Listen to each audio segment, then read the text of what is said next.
Here's the big challenge of life. You can have more than you've got because you can become more than you are. That's the challenge. And of course the other side of the coin reads, unless you change how you are, you'll always have what you got. I have found in my experience that income does not far exceed personal development. Now sometimes income takes a lucky jump, but sure enough, unless you grow out where it is, it'll usually come back where you are. Life has strange ways. If somebody hands you $1 million, best you become a millionaire quickly, so you get to keep the money. Otherwise, sure enough, it'll disappear. Somebody once said, if you took all the money in the world, divided it up equally among everybody, it would soon all be back in the same pockets. Incredible. Success is something you attract, not something you pursue. Success is looking for a good place to stay. So instead of going after it, you work on yourself. Personal development.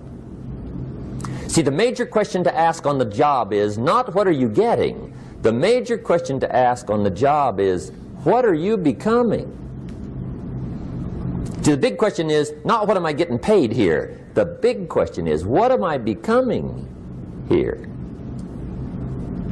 Because true happiness is not contained in what you get.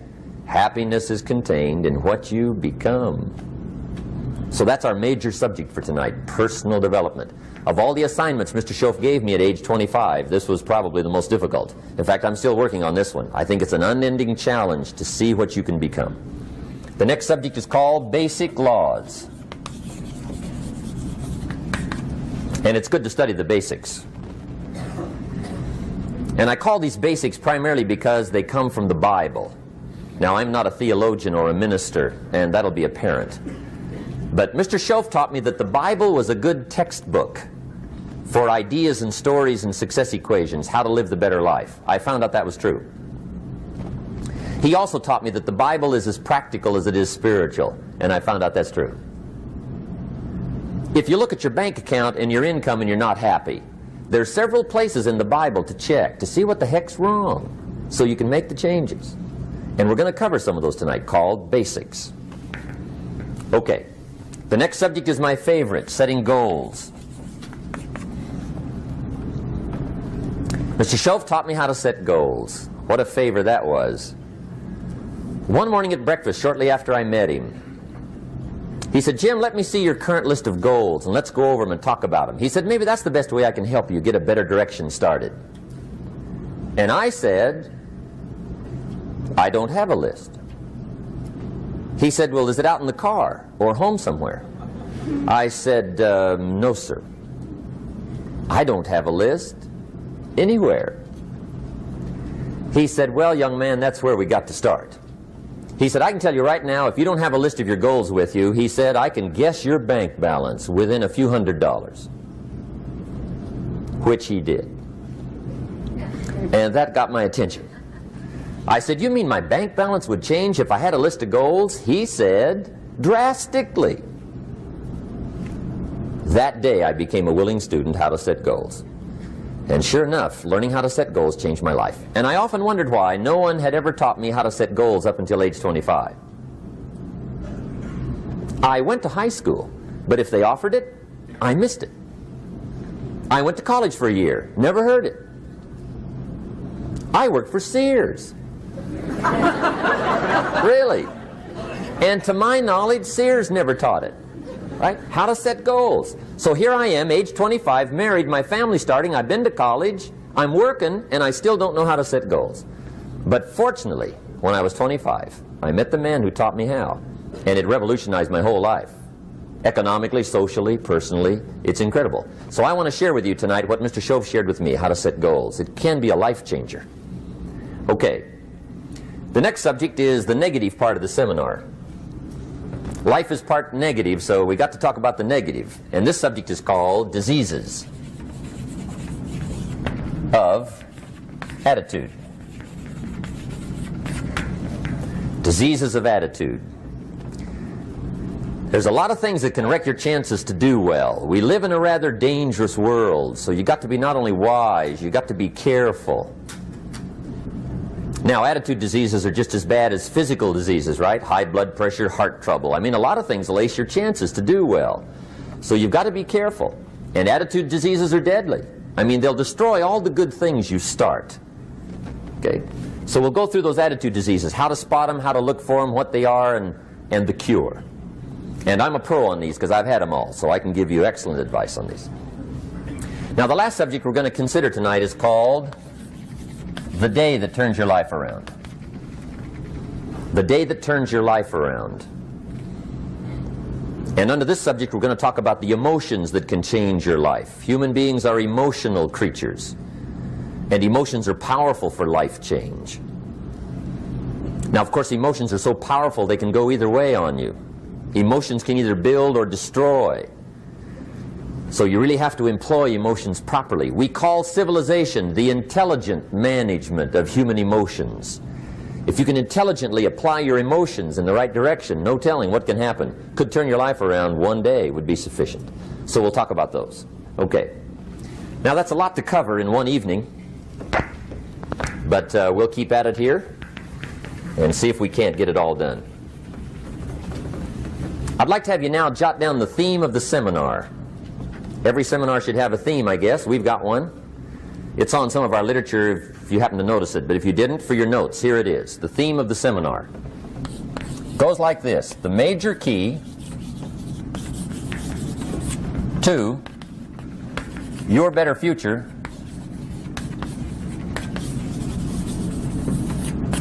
is you.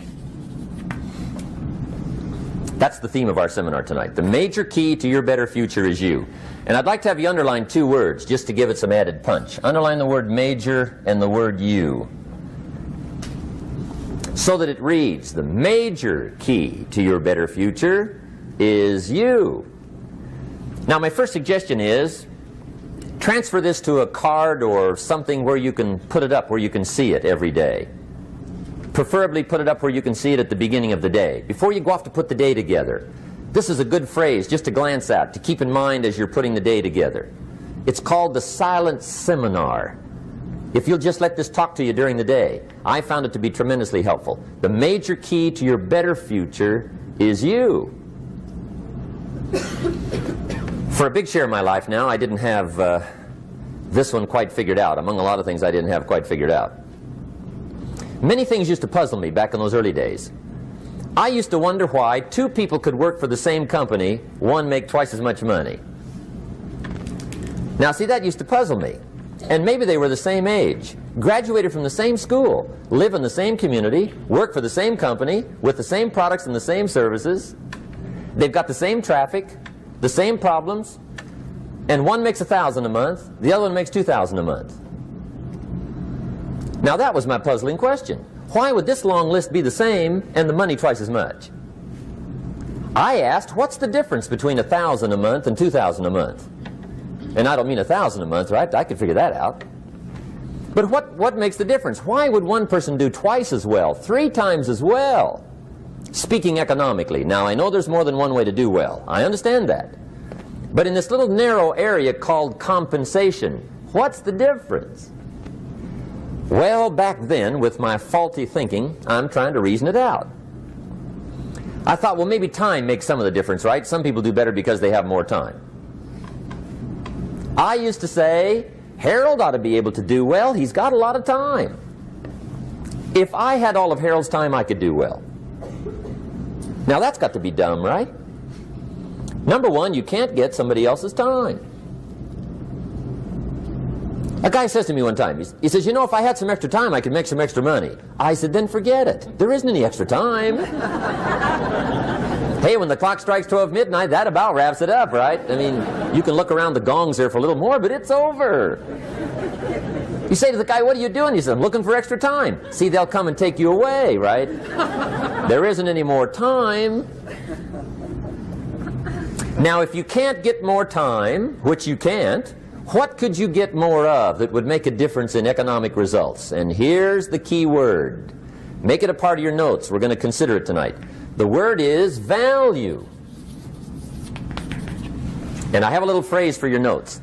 Value makes the difference in results. Value makes the difference. You can't get more time, but you can create more value. Now here's the first lesson of economics. Everybody should learn it from the time they're old enough to understand what a dollar means, how to earn one, how to get one, how to keep one, what to do with it. First lesson of economics. We primarily get paid for value. That's lesson one. Bringing value to the marketplace, that's how you get paid. You don't get paid for the time. I know it takes time to bring value to the marketplace, but you get paid for the value, not the time. Now, since that's true, here's one of the key questions of the evening. Is it possible to become twice as valuable at the marketplace and make twice as much money in the same time? Could you become 3 times as valuable? Make 3 times as much money in the same time? Is that possible? The answer is yes, if. And it's always if, right? Life is known as the big if. Harry Truman once said, life is iffy. How true.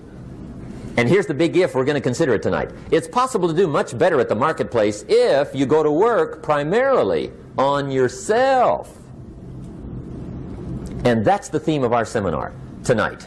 Learning to work primarily on yourself.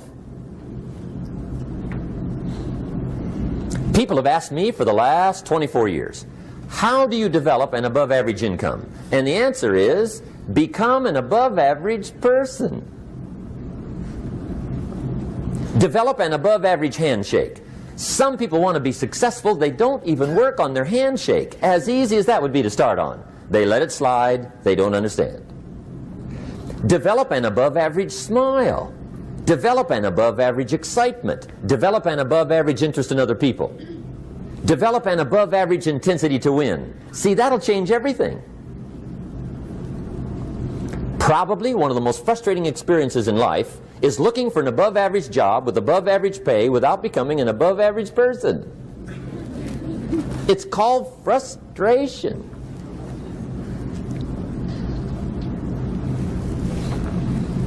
And Mr. Schoaf gave me probably the greatest clue he gave me when I first met him. He said, Jim, if you want to be wealthy and happy the rest of your life, just learn this lesson well. He said, learn to work harder on yourself than you do on your job.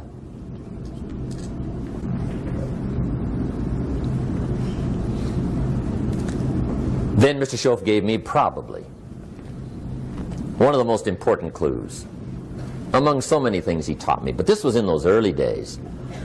Mr. Schoaf was very kind, but he was also very abrupt. And he had these interesting questions to ask. I'm giving him a little rundown one day on how things hadn't worked out for me. He said, Mr. Rohn, I've got the answer for you if you will listen carefully. And listen carefully I did that day and for the next 5 years. If somebody's wealthy and happy, you gotta listen. He said, Jim, I've only known you a short time. But he said, it's already my honest opinion that for things to change for you, you've got to change. That wasn't quite the answer I was looking for. But that's the answer he gave me, and I pass it along to you on this warm summer evening in Anaheim, California, 1981. For things to change for you, you've got to change. Otherwise, it isn't going to change. Before I met Mr. Schoaf, I used to say, I sure hope things will change. Right? That seemed to be my only hope. If it isn't going to change, I'm in serious trouble. And then I discovered it isn't going to change, so I'm in serious trouble.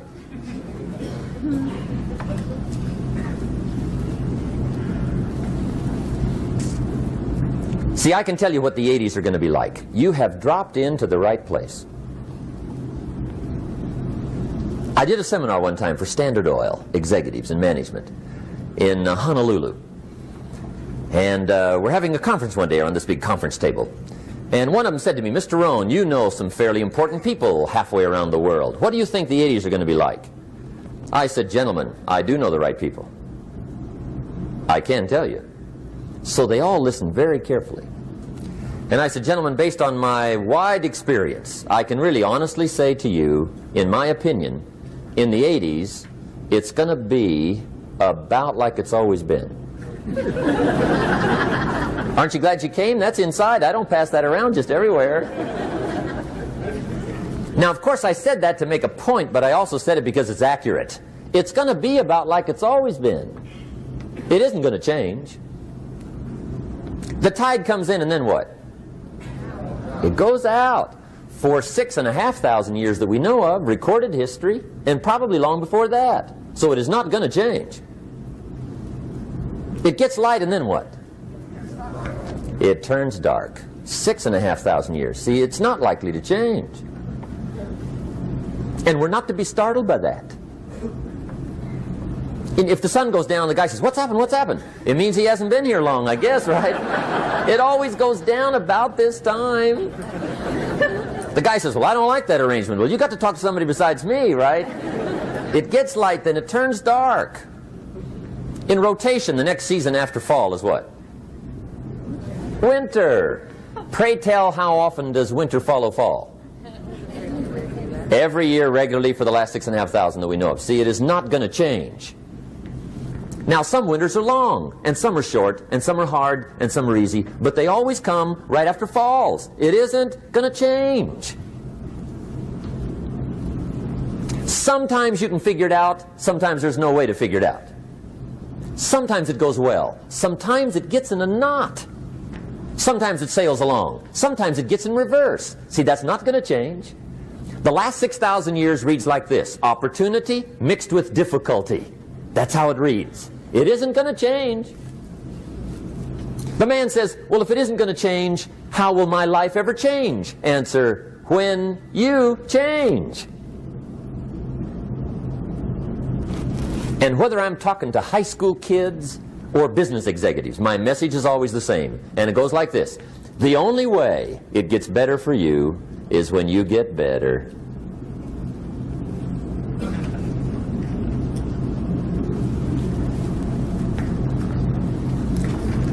Let me give you the 4 major lessons in life to learn. Here's 4 majors. It's good to study the majors. In our weekend seminar we teach, some people don't do well because they major in minor things. You've got to be on the lookout. At the end of every week, end of every month, you've got to check, make sure you're not spending major time on minor things. We go through that whole series. Majors and minors. Now, let me give you 2 phrases before we get to the 4 majors. This will set it up and you'll see where I'm going. 2 key phrases for your notes. Here's the first one. Life and business is like the changing seasons. That's the first phrase. Life and business is like the changing seasons. One of the best ways to describe life, it's like the seasons. Frank Sinatra sings, life is like the seasons. Now here's the second phrase.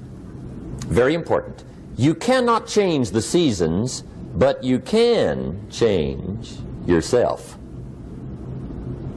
You can't change the seasons, but you can change yourself. And see, that's how life gets better for you, not by chance, but by change. Now, here's the 4 major lessons in life to learn.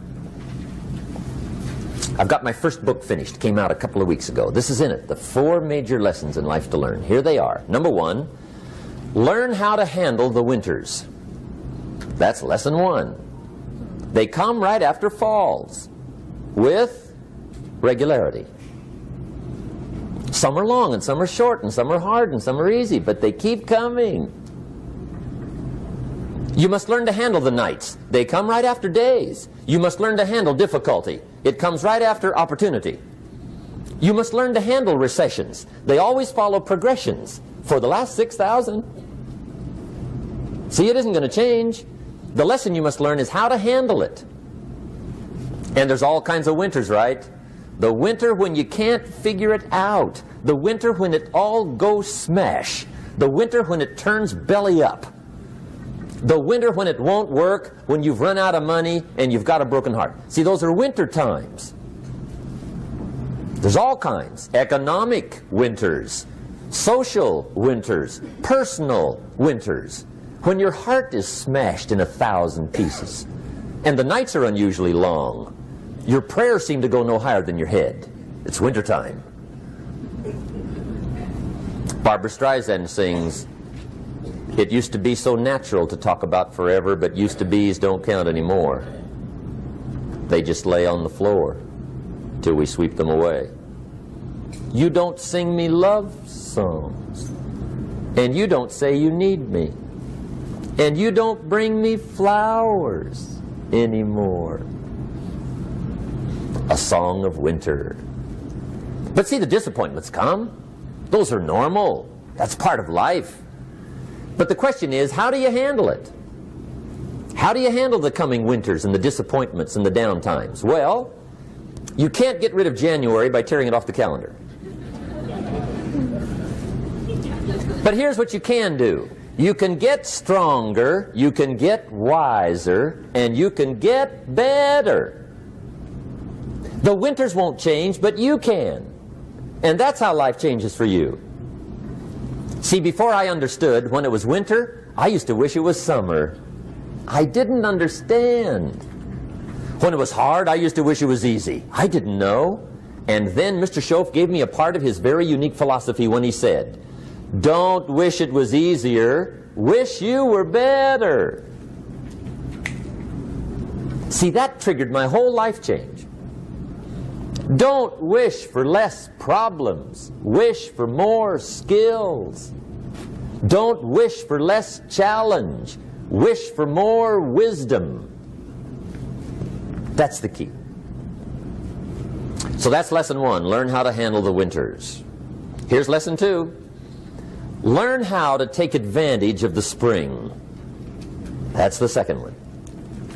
Spring is called opportunity. And spring follows winter. What a great place for it. If you were going to put it somewhere, that'd be the place to put it, right after winter. And pray tell, how often does spring follow winter? Every year with regularity, 6,000. You can almost count on it. See, opportunity always comes. Days follow nights. Isn't that terrific? Opportunity follows difficulty. But here's what you must learn to do. Underline these two words in that key phrase. Take advantage. Underline those two. You must learn to take advantage of the spring. See, just because spring rolls around is no sign you're going to look good come fall. You got to do something with it. In fact, you have to get good at one of two things in life. Planting in the spring or begging in the fall. Or get somebody to do it for you. See, those are about the only alternatives. Now here's what else you must do. Take advantage of the springs quickly, because there's only a few. Just a handful of springs have been handed to each of us. They don't come forever. Life is fairly brief. So you got to read every book you can get your hands on what to do with your springs while they're here. And take advantage, they soon run out. The Beatles wrote, "Life is so short." And for John Lennon, it was extra short. But life is brief. Elton John sings, "She lived her life like a candle in the wind." It's brief. So whatever you're going to do with your life, you got to get at it. Don't just let the springs pass. Here's the third major lesson in life to learn. Learn how to protect your crops all summer. You got to take care of what you start. Sure enough, as soon as you've planted your garden in the spring, the busy bugs and the noxious weeds are out to take it. And here's the next bit of truth. They will take it unless you prevent it. And that's the third major skill to learn. You've got to learn to prevent the intruder from taking all the good you start. It's one of the challenges. Here's two key phrases under number 3. First one, all good will be attacked on this planet. Maybe not the next one we get to, but on this one, all good will be attacked. Every garden will be invaded. Not to think so is naive. And here's the second phrase. All values must be defended. Political values, social values, community values, family values, marriage values, friendship values, business values. Every garden must be tended all summer. Third major lesson. Now here's number 4. Fourth major lesson in life to learn. Learn how to reap in the fall without complaint. Learn to reap come harvest time without complaint. Take full responsibility for what happens to you. It's one of the highest forms of human maturity, accepting full responsibility. It's the day you know you've passed from childhood to adulthood, the day you accept full responsibility. And another note, learn to reap in the fall without apology. Without apology if you do well, and without complaint if you don't. That's maturity. I used to have that long list of reasons why I wasn't doing well. To explain. You got to explain, right? Otherwise you're going to look bad. I used to have this funny list called Reasons for Not Looking Good.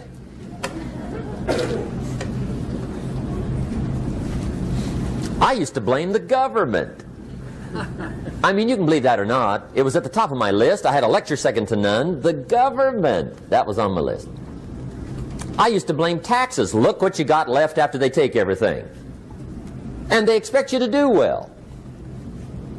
That was on my list there. Prices, that one's easy, right? You walk into the supermarket with $20, come out with a little half bag. So I had that on my list. I used to blame the weather. I blamed the traffic. I used to blame my car. I blamed the manufacturers. I used to blame the company. I blamed company policy. I used to blame the training program. I blame my negative relatives. They were always putting me down.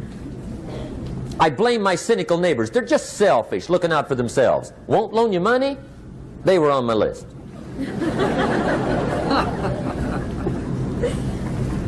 I used to blame the economy. I blamed the community. That's a pretty good list for not doing well, isn't it? I thought it was good. I'll never forget one day, Mr. Schoaf was very kind, but he was also very blunt, and this was no exception. And I'm glad he was blunt. There's a lot of things I'd have missed if he hadn't have been blunt. One day, with sort of a curious look on his face, he said, "Jim, just out of curiosity, tell me, how come you haven't done well up until now?" Excellent question. I thought, well, so I won't look too bad, I'll go through my list. And this list I just gave you, I put that on him.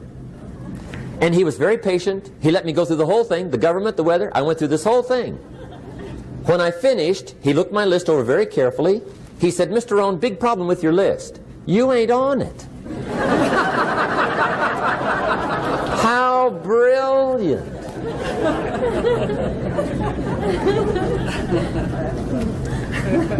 When I went to work for him a few months later, I learned very quickly to tear up my list, reasons for not doing well, and I threw it away. And I got me a fresh piece of paper.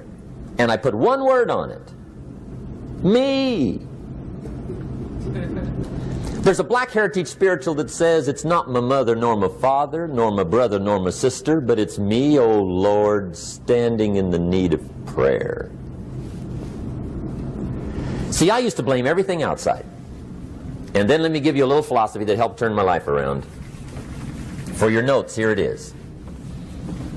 It's not what happens that determines the quality or the quantity of your life. It's not what happens. And the reason is because what happens happens to about everybody. No different. The sun went down on all of us last night. A common event, a happening.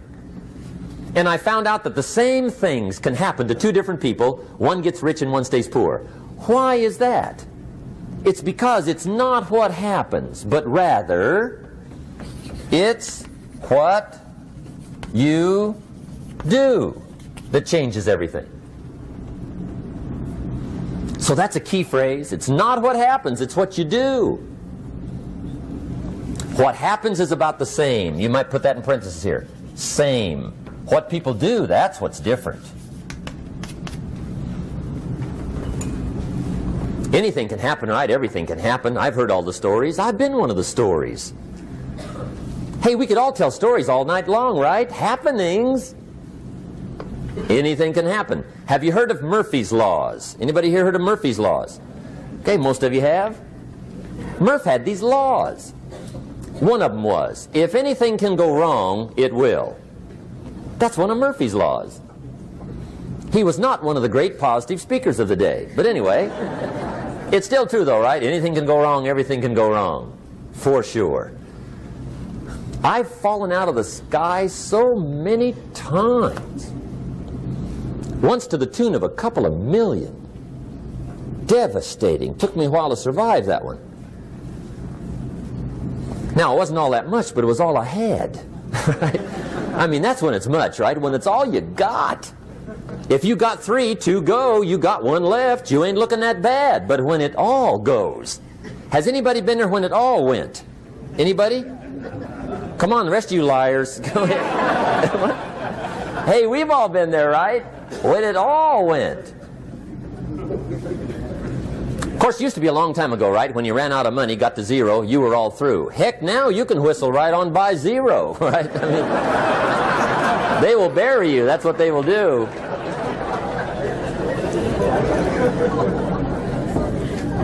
But see, those are the happenings, right? Everything can happen. Anything can happen. But it's not the happenings. It's what you do about it. Somebody says, yeah, but you don't understand the disappointments I've had. Come on. Everybody's had their share. Disappointments are not special gifts reserved for the poor. Everybody has them. The difference is what you do about them. It's not the weather. I used to blame the weather, and I discovered it rains on the rich. So see, that won't help. 2 men wake up one morning, there's a rainstorm on. One of them looks out his window, sees the rainstorm, and he says, wow, what a storm. With weather like this, they can't expect you to go out and make sales. He stays home.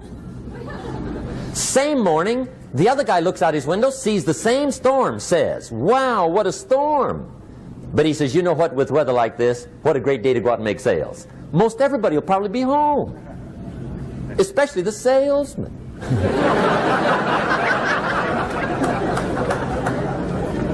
See, that's the difference in how your life works out. It's not what happens, it's what you do. So here's one of the key questions of the evening. Starting tomorrow, what are you going to do that'll make a change in your life's direction? Good question. What are you going to do starting tomorrow that'll make a difference? Now see, if you don't do something starting tomorrow that'll make a difference, guess what? It's gonna be the same. And see, that way you can guess what the next 5 years are going to be like. Look at the last 5. Because the next 5 are going to be like the last 5 unless you, major key, tomorrow, change it all. Or change a little, or change something, or don't change. It's choice time. You can do whatever you want. But it's nice to know any day you wish you can change your whole life. What can you do starting tomorrow that'll make a difference? Good question. What can you do with economic chaos, massive disappointment? What can you do with a broken heart? What can you do when it won't work? Good question. So if I had a word with you tonight, one-on-one, Just you and me. I think my personal advice to you would be, this year, 1981, reach down inside of you and come up with some more of those remarkable human gifts. They're there, waiting to be utilized. And then change anything for you you want to change. And I challenge you to do that because you can change. If you don't like how it is for you, change it. If it doesn't suit you, change it. If it doesn't please you, change it. If it isn't enough, change it. And I challenge you to do that because you can change. See, you don't ever have to be the same again after tonight, only by choice. If you don't like your present address, change it. You're not a tree.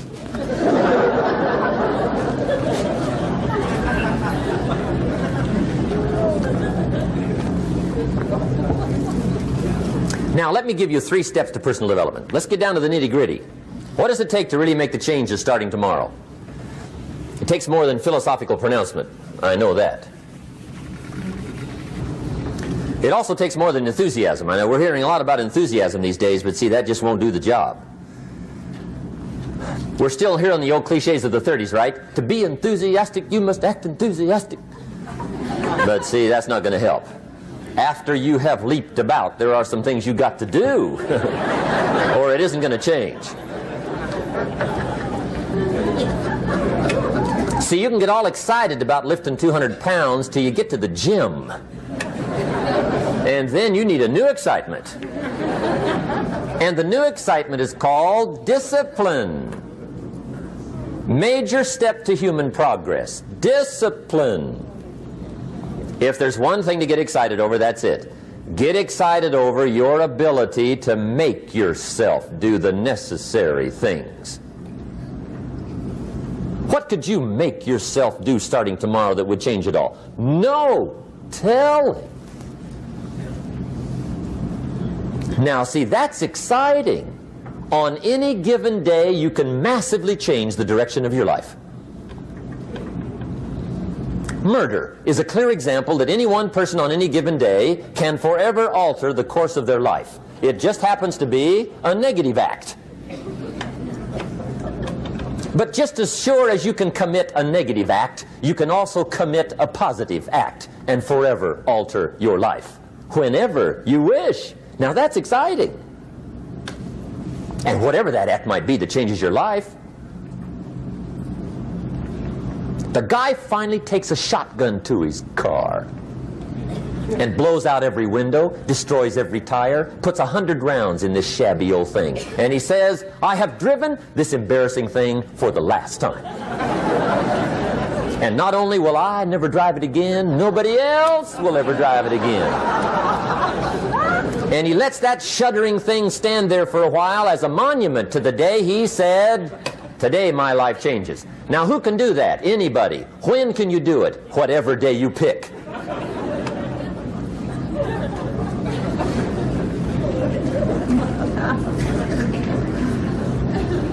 Now here's the key to discipline. Start with the little disciplines, get excited over the little disciplines, and get right on those, because those will lead to the big ones. You can't handle the big challenges in life unless you take on the little ones. Make a list of all the things you can do, get right on those, discipline yourself for those, both for the results and for the muscle and for the practice, so that when life hands you some big challenges, you'll be ready, you'll have the muscle. But see, if you don't handle the small ones, you can't take care of the big ones. Okay, here's what else it takes for life change. Self-motivation. Key phrase, self-motivation. I don't know why we call it self-motivation. It's really the only kind there is. You've got to motivate yourself. Because I found out you can't change people. They can change themselves, but you can't change them. Lord knows some I've tried. But see, it won't work. People have to change themselves. I learned some of those lessons early. I built a little sales organization way back in those early days. I'm 25. And I had some nice people. I said, I'm going to make these people successful if it kills me. I almost died, right? I mean, you can't do that.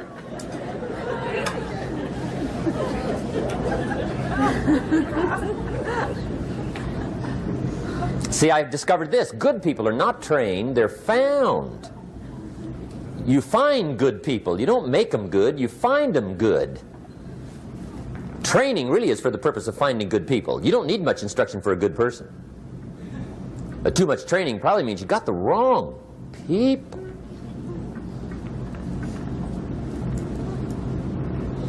So you got to find the right people. That's the key to getting a good job done. One of the major things we learn in management, lesson 1, don't send your ducks to Eagle School.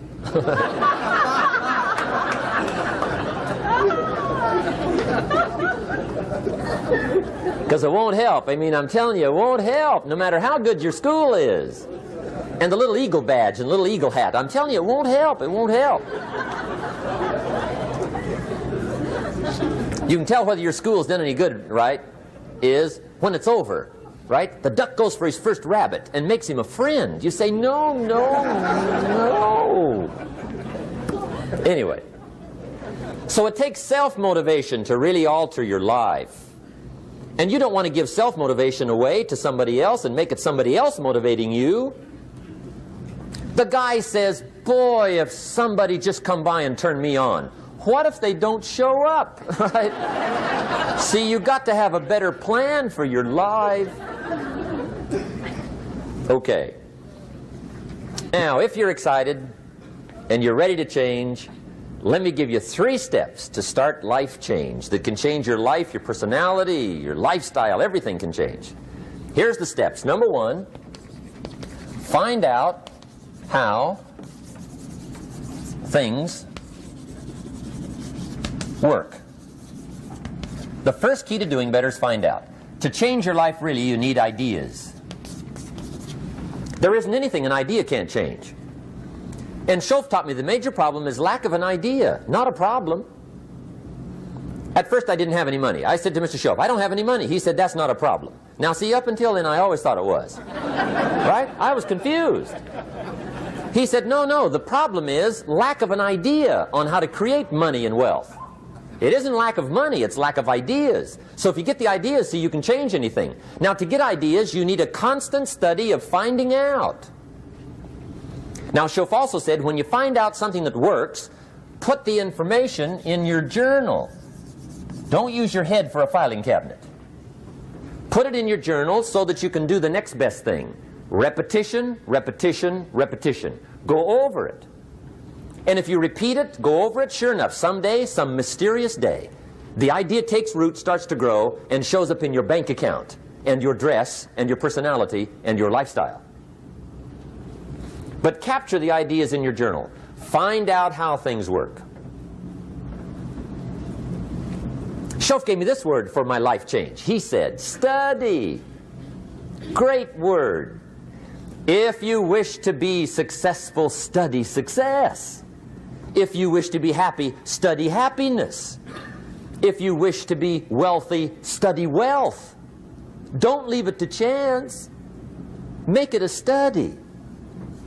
Some people just go through the day with their fingers crossed. See, that won't do it. You've got to study the things that can change your economic, social, spiritual, personal life. Now here's a qualifying phrase. And we'll have several of these qualifying phrases throughout the seminar. Here's the first one. You may not be able to do all you find out. I understand that. You may not be able to do all you find out, but you should find out all you can do. See, you don't want to wind up at the end of your life and discover that you've lived only 1/10 of it. And the other 9/10 went down the drain. Not for lack of opportunity, for lack of information.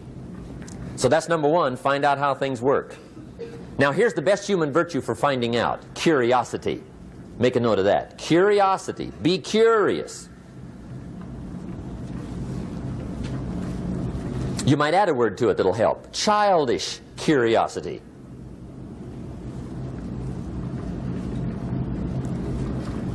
What will kids do if they want to know something bad enough? Bug you. That's the phrase. They can ask 1,000 questions. You think they're through? They got another 1,000. They'll drive you to the brink. It's a virtue. when you got to know. Be like a child. In fact, Jesus, the master teacher, said, unless you can become like little children, you might as well forget it. You don't have a prayer. Excellent advice. You got to be like children. 4 ways, in my opinion, to be like a child. Number 1 is curiosity. Number 2 is excitement. Get excited like a child over your ability to make yourself do anything for change. 3rd is faith. Have faith like a child. Adults are too skeptical. And 4th is trust. Trust is a childish virtue, but the rewards are incredible. So be like a child. Now, if you're curious, let me give you 3 ways to find out how to change anything. Any life direction, any dimension. Here's 3 ways to find out how to change anything. Number 1 is to read. Become a good reader. All of the successful people I know and work with around the world, they're all good readers. Curiosity drives them to read. They got to know. They just read.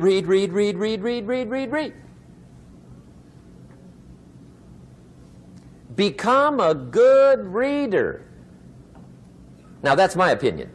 Listen to the other lecturers and listen to me and make up your own mind. Don't be a follower. Be a student. Okay? I say, really, for life change, you got to read. One way to learn is from your own experiences, but another way to learn is from other people's experiences. See, one book might save you 5 years if you read it. Did you know there's books on how to be stronger, more decisive, be a speaker, be a leader, have a better effect on other people, develop your personality? Did you know there's books on that? And people don't read them? How would you explain that? And they can read. Did you know that hundreds of successful people have written their stories in books and they wrote down how they did it and people don't read it? How would you explain that?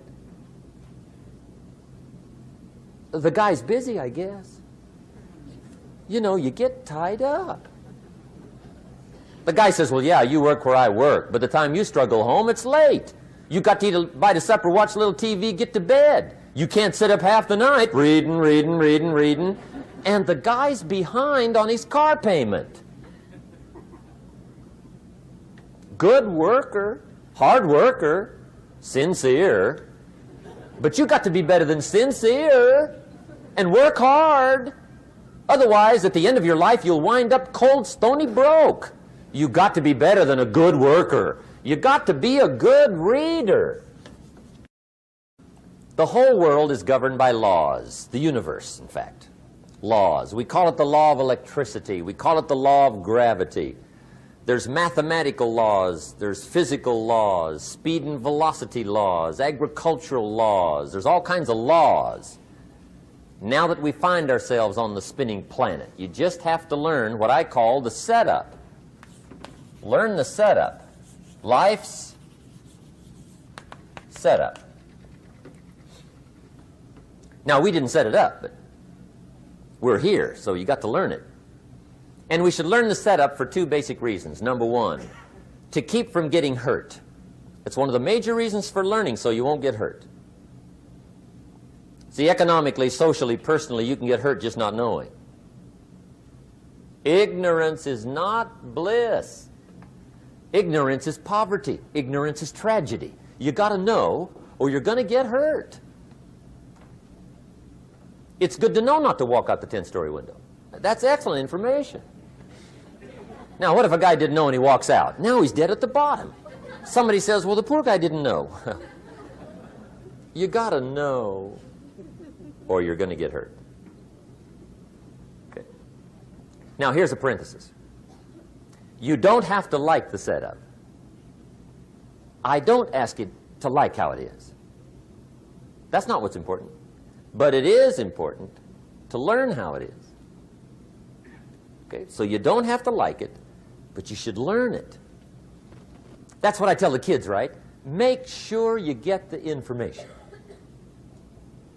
What you think about it, that's up to you. What you're going to do with it, that'll soon be up to you. But make sure you get it.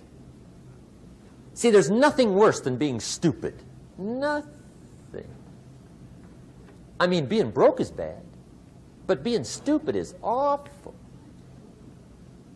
And what's really bad is being broke and stupid, right? That's about the end of the world. I mean, there isn't anything much worse than that. Unless you're sick. Sick, broken, stupid. I mean, that is it, right?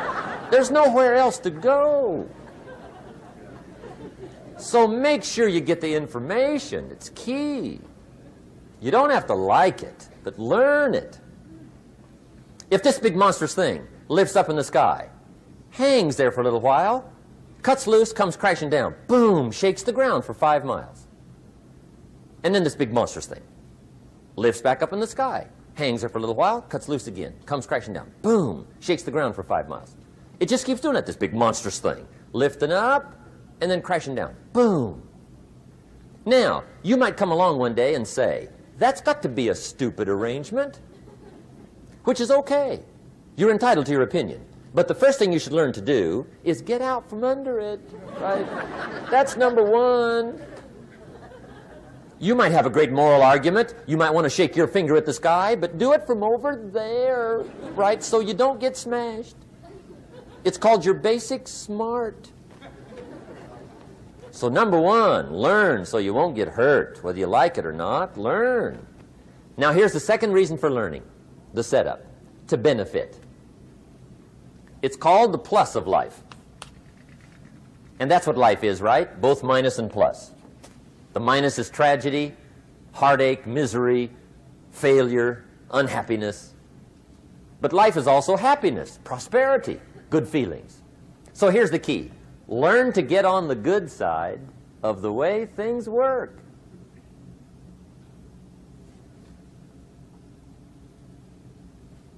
Now, here's 2 of the basic laws, and we'll take our break. Schoaf taught me these. They come from the Bible. Now, again, I'm an amateur, okay? When it comes to the Bible, I'm not a pro. So you'll sort of have to take my way of putting it. But here they are. The first one is the law of use. The law of use. And it goes something like this. Whatever you don't use, you lose. Lack of use causes loss.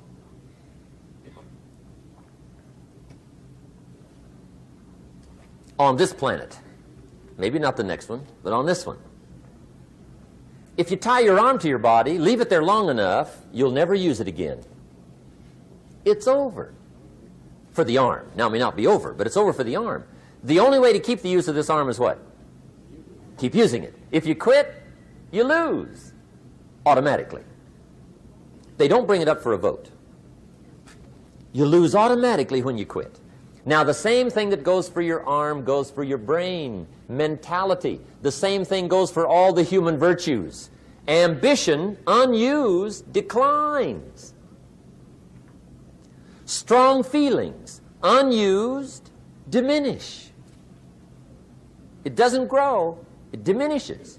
Faith, unused, decreases. It's a law. Vitality unused diminishes. Energy unused decreases. The guy says, well, I'm going to save up my energy. You can't do that. That's like trying to save today, put it on the end of the year. See, you can't do that. They'll come take you away. If you don't use today, what? It's lost. The guy says, well, I'll work twice as hard tomorrow to make up for it. See, that's foolish. You could have done that anyway. Today unused is lost. A talent unused is lost. An ability unused is lost. So here's one of the key expressions of the evening. Take a new inventory of yourself. Starting tomorrow, new project. Take a new inventory. And make sure that all of your talent and ability and mentality and ingenuity and vitality and strong feelings, faith, courage, make sure that all you've got's being used. Otherwise, you lose. Now, one of the best illustrations of the law of use is a Bible story called the Parable of the Talents. The talent story. Interesting story if you haven't read it in a while. Just review it. It's a good story. An ancient story. It says there was a master with 3 servants. He got them together one day and he said to the 3, I've got these talents. And in those ancient days, a talent was a measure of gold. And he said to the 3 servants, take these talents and see what you can do with them while I'm gone. He said, I'm taking a journey and I'll be gone for a while. When I come back, we'll get together, go over the book, see how you did. He said, here's 5 of these talents for you. 5. Here's 2 of them for you. 2. And here's 1 for you. 1. The master said, take those talents, see what you can do with them. When I come back, we'll get together, we'll go over it all. The servant said, okay, master takes off. According to the ancient story, the master comes back from his trip. When he gets back, he gets the 3 servants together, and as he said he would, he asks, how did it go with those talents? You were 5. What happened? That servant said, well, I took the 5 talents you gave me, and I put them to work. A little shaky at first, but he said things finally got rolling. And he said, I poured it on. And he said, my talents grew to 7, 8, 9, 10. He said, I doubled my talents from 5 to 10. Books will show. Master said, one heck of a job. Or something like that. He said, I gave you 2 talents. What happened? That servant said, about the same thing happened to me. I put those 2 talents to work, poured it on. They grew to 3 and then to 4. He said, I doubled my talents from 2 to 4. Books will show. Master said, well done. He said, I gave you 1 talent. What happened? That servant said, well, I took the talents you gave me, and I carefully wrapped it, and I dug a hole and buried it. And camouflaged it, I suppose, right, so nobody would steal it. And he said, fortunately, nobody got it. And he said, I knew you were going to be here today, so I dug it up. Here it is, safely wrapped. I did not lose it while you were gone. According to the ancient story, the master said, take that talent away from him and give it to the man that's got 10. Now you might say, well, I don't like that arrangement. The poor guy's only got 1 talent. He's already got 10. It ought to be more even. Remember, I didn't ask you to like it. But this one I would ask you to learn, because it simply means whatever you do not employ, you forfeit. It's a law. So learn well the law of use. Now here's the second one, and we're going to take our break. Second law from the Bible. This one we've heard since we were small, I'm sure. It's called the law of sowing and reaping. In fact, we've probably heard it so often we could quote it. It says, whatever you sow, what? You shall reap. Fairly blunt, hopefully clear. Here's my first suggestion on the law of sowing and reaping. Don't try to beat it. You might as well try sitting on the sun in the morning. Keep it from coming up. You'll have better luck. Whatever you sow, you reap. Now, for a fair share of my life, I'm a bit mixed up on how all this applies. Among a lot of things I was mixed up on. I knew I wasn't reaping too good. That I understood. My problem was I was confused about what was causing it. Remember me with the funny list? I thought those are the reasons why it isn't working out well. And then Mr. Schoaf gave me the clue that helped me figure it all out. He said, Mr. Rohn, I have another answer for you. There's another way to quote this law that'll show you where the problem is so you can go to work on it right away. All you need to know is where the problem is. Then you can go to work on it. So he quoted me the law another way, and I found out what my problem was. Here's the way you quote the law. Whatever you reap is what you've sown. Now I knew what my problem was. Whatever you reap is what you've sown. If you don't like the crop, who do you look up? Answer, whoever planted it. And where do you find who planted your crop? Answer, in the mirror. What I finally learned to do come fall was to go to the mirror. That's where you go. And if necessary, you say, a few skinny carrots? I got to be unimpressed. Where were you last spring? Asleep. Didn't you read the books? Did you break your hoe? Let me give you 7 key points to the law of sowing and reaping. Let's tick right down through the list of 7, and it'll be break time. 7 points to sowing and reaping. Here's part of the philosophy that really helped me to make some changes in life direction. Number 1, the law of sowing and reaping is negative. That's number 1, which simply means if you sow bad, you reap bad. Now, this is kind of 3rd grade, but it doesn't hurt to go over the basics. If you plant thistle seeds, you don't get pumpkins. Honest, no use looking for pumpkins. John says, how come no pumpkins? Come on, John. The law's negative. That's how come. Now, here's number 2.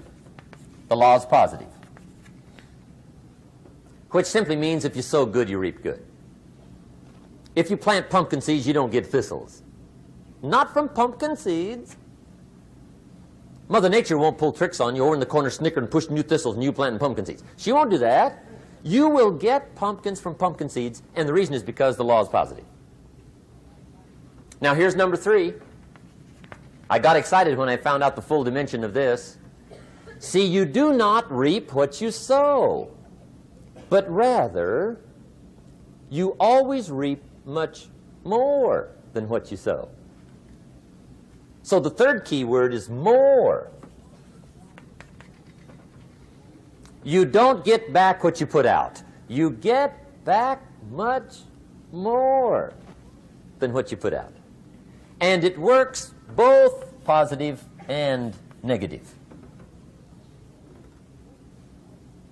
On the negative side, it said, if you sow to the wind, you reap the whirlwind. So you've got to get ready for that, or you will be naive. See, anybody can, whether you will or not. See, that's the question. And here's a good question to ask. We are all buying somebody's plan. The question is, whose? Who's got you talked into doing what you're doing? Who's got you talked into your present plan? See, 10 years from now, you will surely arrive. The question is, where? But see, anybody, if you want to, can go searching for a good plan, pick it, and start working it. And sure enough, as the time passes, as it surely will 5 years from now, 10 years from now, then you'll be winding up wearing what you want to wear, driving what you want to drive, living where you want to live, become what you want to become. But now's the time to fix the next 10 years. And who can? Anybody. Here's number 6. The 6th key to sowing and reaping. This is leveling with you now, as we promised to do. There's one thing better than the truth, and that's the whole truth. And here's part of the whole truth of the law of sowing and reaping. Number 6 is, you could lose. There are times when you just lose, no matter what you do. It's that kind of planet. You reap what you sow. Yes, but... what does that mean? Yes, but... well, the farmer plants his crop in the spring, takes care of it all summer, loves his family, works 10, 12 hours a day, 6, 7 days a week, is an honorable man. Come fall, he's got a beautiful crop, and he deserves every bit of it. But the day before he sends the combines into the field, a hailstorm comes along and beats it all in the ground, which means you lose. Somebody says, well, what did he do wrong? Answer, nothing. It's just that kind of planet. Sometimes it's going to hail on your crop and rain on your parade, so you got to get ready for that or you will be naive. That's just part of the life arrangement. And don't press me why. I was not in on some of the original decisions here, so I don't know how it got set up. But there's just times, sometimes you lose. That's part of life. But now here's number 7. The 7th key to sowing and reaping. And it goes like this. It's just another way to quote the same law. And it goes like this. If you don't sow, that's just another way to quote the law. If you don't sow, what? You don't reap. You don't even have a chance. So if you looked at your game plan tomorrow, you might come to the quick conclusion, I got to get some sowing going. How true. Get you some sowing going. And remember, you've got plenty of time. You've got all the time there is. Some people spend enough TV time to make a fortune. The latest article on television watching in this country, according to the latest article, the average television is on in this country in every household 7 hours a day, called the Big 7. I asked a guy one time what his TV cost. He said about $450. I said, you forgot to look at the price tag. He said, what do you mean? I knew he was a TV watcher. I said, that television costs you, in my opinion, at least $12,000 a year. To watch it, not to own it. Owning it's cheap. Watching it is what's expensive. And I said, hey, $12,000 a year is too much to pay to watch TV. That's too much. Pay a little, but not $12,000. And he's the guy that said, I hope pay TV never comes.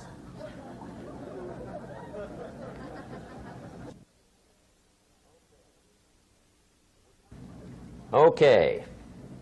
We're trying to cover an awful lot tonight. I realize that. But my time schedule is such that we just have to sort of give it all to you and let you sort the rest out. I wish we had plenty of time for questions and answers and that whole thing, but our time is just limited. But we are trying to go through an awful lot. I realize that. But looks like everybody's getting it. This is about the note-takingest crowd I've seen in a long time. Incredible. Does anybody have 5 pages yet? Anybody? Oh, fantastic. Incredible. Okay. Maybe you heard the story about the preacher down in Texas, southern part of the country. He was an evangelist back in the horse and buggy days. And he was very good at being an evangelist, and a lot of people used to come and hear him preach. And one day he put up his tent in one of these Texas towns and expected a big crowd as usual, come and hear him preach.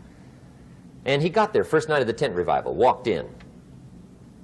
7:30, time to start. And to his surprise, the tent was empty. He thought, well, something must be drastically wrong. So he waited till 7:45, nobody showed up. 8 o'clock, zip. Finally, 8:15. One lone cowboy wandered up on his horse, tied his horse up outside, came in, sat down on the front bench, right, waiting for something to happen. The preacher thought, well, at least I better go down and talk to the cowboy. So he walks down, talks to the cowboy, and he says, cowboy, I'm the preacher. And he said, I don't know what to tell you. Something's gone wrong. He said, this tent was supposed to be full of people. He said, I'm embarrassed. He said, you're the only one that showed up. And he said, I really don't know what to do. And the cowboy said, well, I'm not a preacher, so I really can't tell you what to do. You know, he said, I'm just a cowboy. But he said, I know this, if I went out to feed my cattle and only one showed up, I'd at least feed it. The preacher thought, hey, the cowboy is right. If you've got a good idea to share, you should share it, if there's 1 or 1,000. So he got kind of inspired by this conversation, and he jumped up on the platform and started to preach, as if the tent was full of people, just exploded. And he went for an hour and 15 minutes, just kept rolling. Finally, he quit. And when he finished, he came down off the platform, talked to the cowboy again. Says, well, cowboy, what did you think of my sermon? And the cowboy said, well, I'm not a preacher, so I really can't tell. You know, he said, I'm just a cowboy. But he said, I know this. If I went out to feed my cattle and only one showed up, I'd feed it, but I wouldn't dump the whole load on it.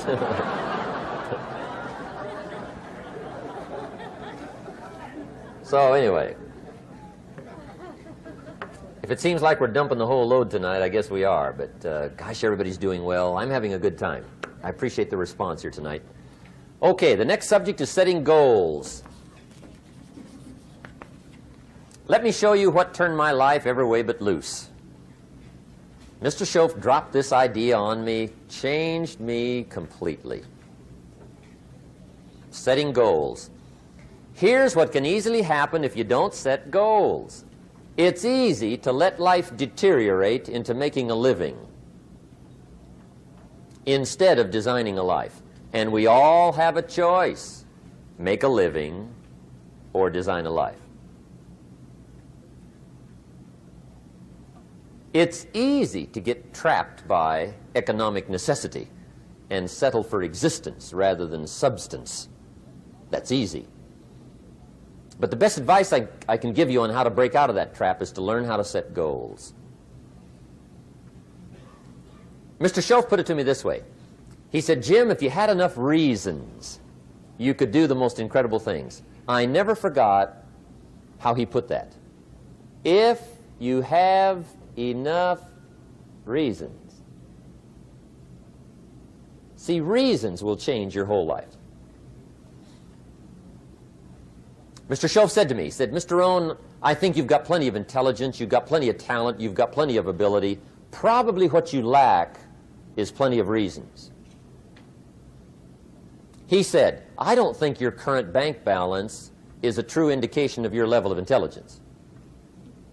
I was happy to hear that. He said, I think you're much smarter than your present bank balance indicates.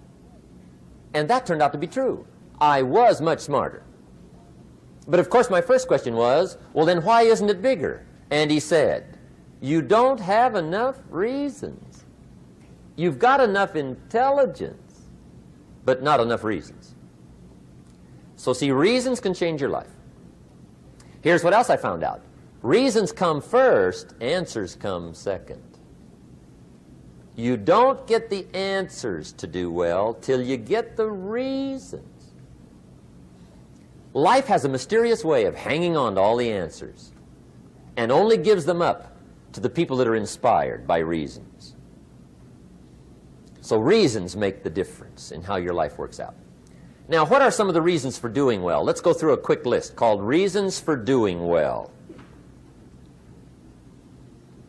First is personal reasons. Some people do well for recognition. Some people do well for respect. Some people do well for the way it makes them feel. They love the feeling of being a winner. Those are good reasons. I have some millionaire friends that keep working 10, 12 hours a day, making more millions. And it's not because they need the money. It's because they need the joy and the satisfaction and the pleasure that comes from being a constant winner. And see, it's not just the money anyway. It's the journey, not the money. Once in a while somebody says to me, boy, if I had $1 million, I'd never work another day in my life. That's probably why the good Lord sees to it they don't get their million, right? They'd quit. They'd quit. Okay. Next is family reasons. Some people do extremely well for other people, and that's powerful. Human beings can greatly affect each other. Sometimes we will do things for somebody else we will not do for ourselves. We're made that way. I met a man one time who said, Mr. Rohn, to do all the things I want to do with my family around the world, he said, I got to have at least $250,000 a year.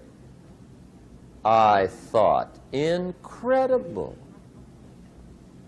Could a guy's family affect him that much?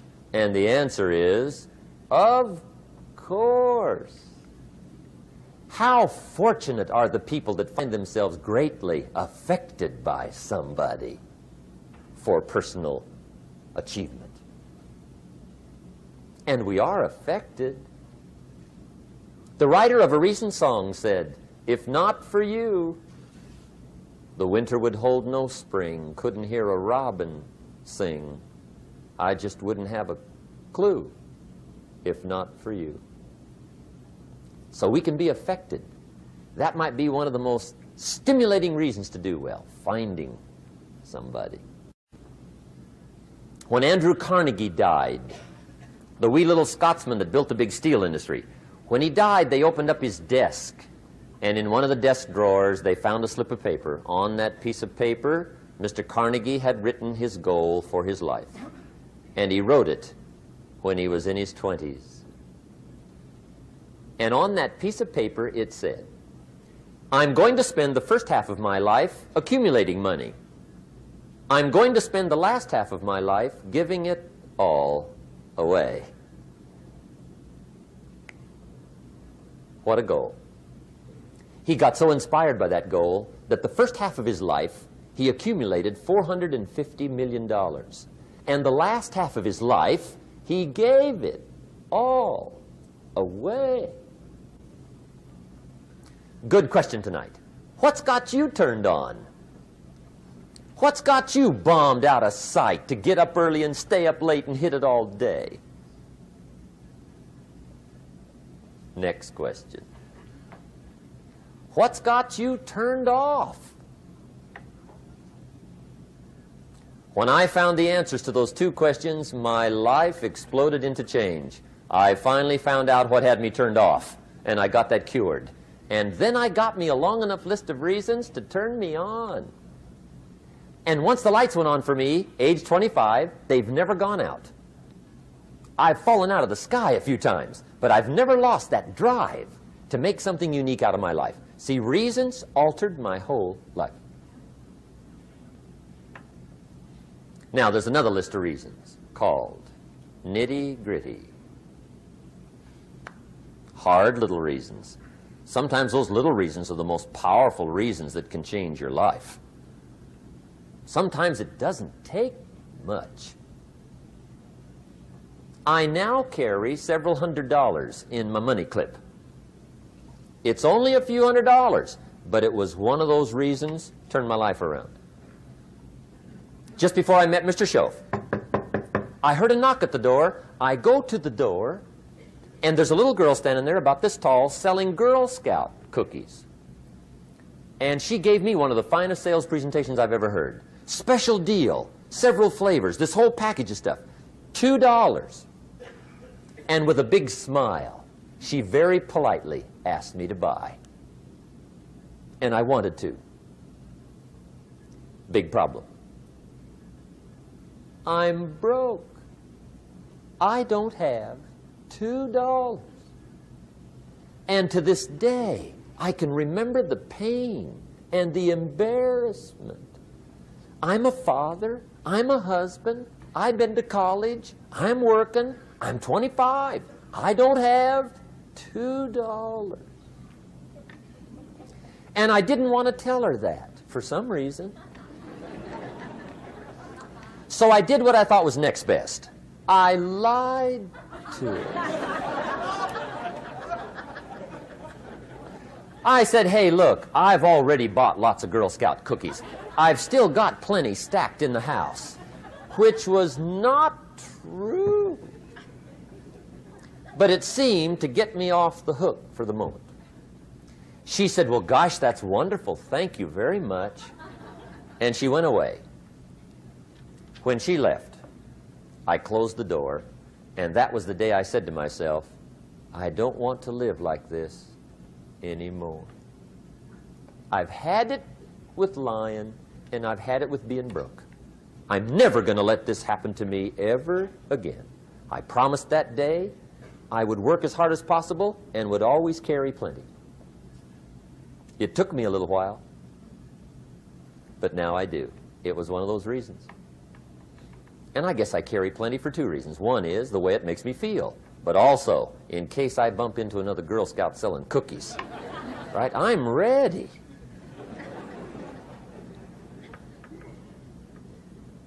I walked out of the Bank of America one time up in Saratoga, California, where I used to live. Two little girls selling candy right outside the bank. Good place. Some girls' organization they're working for, right? I come walking out of the bank. This first little girl walks up to me. She said, "Mister, would you like to buy some candy?" I said, "I probably would." "What kind is it?" She said, "It's almond roca." I said, "My gosh, that's my favorite."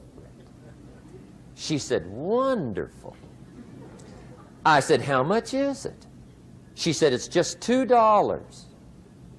I thought, incredible. I said, "How many boxes of that candy have you got?" She said, 5. And her little friend was standing there. She was selling candy too. I said, "How many boxes have you got?" She said, "I've got 4. I said, "That's 9. I'll take them all." They said, "Really?" I said, "Yeah, it's my favorite. I've got some friends. I'll pass them around." They got so excited, put all this candy together. I reached in my pocket, gave them the $18. When I've got the candy and they've got the money, that first little girl looks up at me. She says, "Mister, you are really something." How about that? Can you imagine only spending $18 and have somebody look at you in the face and say, "You are really something"? Now you know why I carry heavy, right? I'm not going to miss anymore. It was just one of those reasons. Helped to change my life. One of my nitty-gritty reasons was budget finance. Budget finance used to grind my soul. Way back in those early days, I had fallen for one of those consolidation loans, where you take all your little hard-to-pay bills, put them into one big impossible-to-pay bill, right?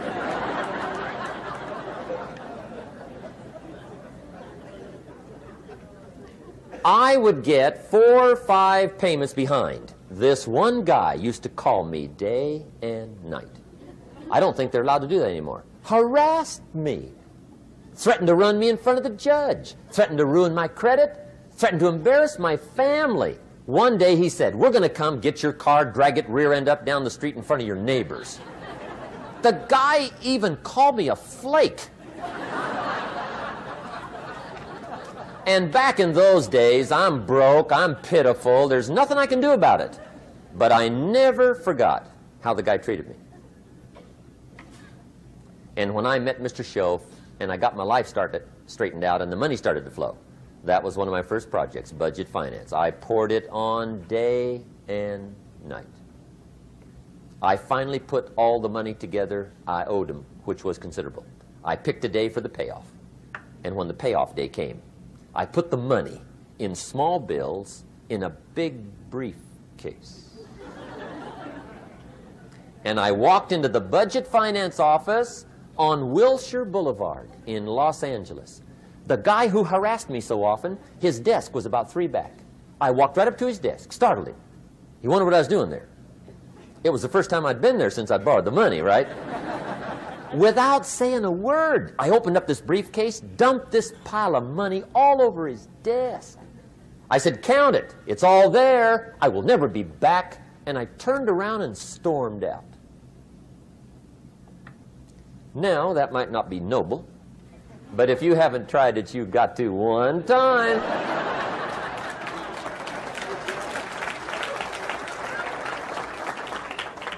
It can be the day that turns your life around. All you need is a reason that turns you on. One of my dear friends, Robert Depew, Bobby used to be a school teacher in Lindsay, olive capital of the world. Bobby taught school several years, got a little weary teaching school. One day decided he wanted to get into sales. So without telling anybody, he just up and quit his job teaching school and jumped into sales. When he did, His brother made fun of him, laughed at him, put him down, said Robert's lost his mind. Had a good job teaching school. Now he thinks he's a salesman. He's going to go down the drain, lose everything. Just put him down something fierce. Bobby said, the way my brother acted when I got into sales, he said, that made me so mad. I decided to get rich. And my question for you tonight is it possible to get that mad? Of course. Wealth is not a matter of intelligence. It's a matter of inspiration. Today, Robert happens to be one of my millionaire friends. Bobby's rich.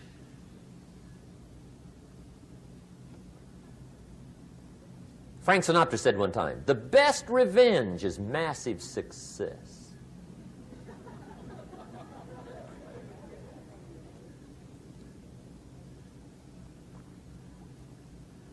Hey, get you a long enough list of reasons so that after tonight you never lack for inspiration.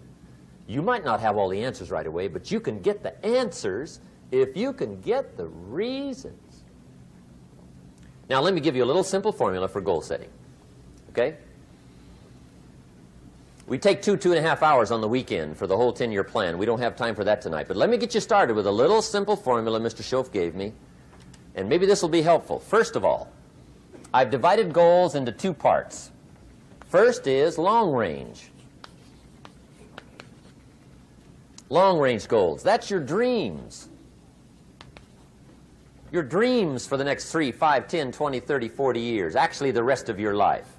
Your dreams. You've got to keep dreaming. Ronald Reagan, president, said to the joint session of Congress a few weeks ago, the Republic is a dream. And if we don't keep dreaming, we will lose the Republic. Your better future is a dream for yourself and for your family. Where do you want to go? What do you want to do? What do you want to be? What do you want to see? You've got to dream dreams. There's a Bible phrase that says, without dreams and visions, people perish. You've got to have something to go for that inspires the heart and the soul. Dreams. From the children of Sanchez, it says, take the crumbs from starving soldiers, they won't die. Take the bread from hungry children, they won't cry. But without dreams, we all will die. You've got to dream. Don't lose your dreams for yourself, for your future, for your family. The dreams of love and enterprise and travel and doing things, becoming something unique on your journey here. Don't lose your dreams. Do some dreaming. That's long-range goals. You've got to have those. So that's number 1. Here's the second part of goals, short range. Short-range goals. That's your goals for tomorrow, this week, this month, this year, the immediate future. We call these confidence builders. Because if you set up something short-range, go for it. Get it. Latch onto it. Work hard. Accomplish it. That starts building your strong feelings to go for your dreams. Now, I've divided goals into 3 categories. Here they are. Number 1 is economic. That's your goals for money, income, business, profits, production. Economics. Make sure you've got your economics well planned. Economics plays a major role in everybody's life. Economics is major, which means it ought to be meticulously well planned for tomorrow, this week, this month, this year, long range. What if you asked somebody tomorrow if you could see their meticulously well-planned list of economic goals? What would they probably say? They say, you some kind of a nut? You must be weird. Hey, I found out what success is. Success is doing what the failures won't do. Make sure you've got your economics well planned. It'll put you in the top 5%. one of the key little subjects we talk about on the weekend is the 7 fundamentals for wealth and happiness. And that's one of them, well-planned economics. It's a fundamental if you want to do well. Join the top 5%. Anybody in this room can join the top 5%, if you will. Okay. Now here's the second category of goals, things. Make a list of the things you want. And on my list of things, now I put everything. Little things as well as major things. Doesn't matter how small it is, it goes on my list. I used to just put major things, cars, homes. I don't do that anymore. I now load my list with everything. Everything. And the reason is, part of the fun of having a list is checking it off. That's it. Boy, at the end of the day, if you can go, got it, got it, got it, got it, got it, got it, whatever it is, right? You get into the habit. So load up your list, the things you want. Now, when you check off something major, celebrate. That's an important point to make. Celebrate your achievements. Live it up. Have a party when you reach something you've worked for a while. See, we all grow from 2 experiences. One is called the pain of losing. The other one is called the joy of winning. We need both of them. Amplify them as much as you can, which also means make losing painful. If you set up something, fooled around, didn't get it, put it on yourself. On the other side, if you did get it, congratulate yourself. Self-congratulations is a sign of maturity. Seeking congratulations is a sign of immaturity. But hey, winning and losing, see, that's what it's all about. That's the name of the game. Now, some people lead such mediocre lives, at the end of the day, they don't know whether they're winning or losing. They got no clue. Guy's just going through the day with his fingers crossed. There's a better way. Okay, here's the third category of goals, personal development. Put those goals together. Personal development goals. That's your goals to be stronger, more decisive, be a speaker, be a leader, learn a language, all kinds of skills. Okay? The whole weekend seminar was designed to improve all your skills so that you walk away more skillful. And that's what you want, the personal development skills. That's what attracts, that's what brings good things to your life, the person you become more skillful. Now, this is quite a package to work on. Economics, things, personal development. For tomorrow, this week, this month, this year, long range. Okay? That'll get you started. Now, here's the simple formula for setting goals. It goes like this. A, work on your goals. That's step 1. Work on them. And I put the word work there deliberately. Setting goals is plain hard work. I don't want to kid you. We haven't come here tonight to kid each other. It's work. I know it's work. That's why a lot of people just let it slide. It's work.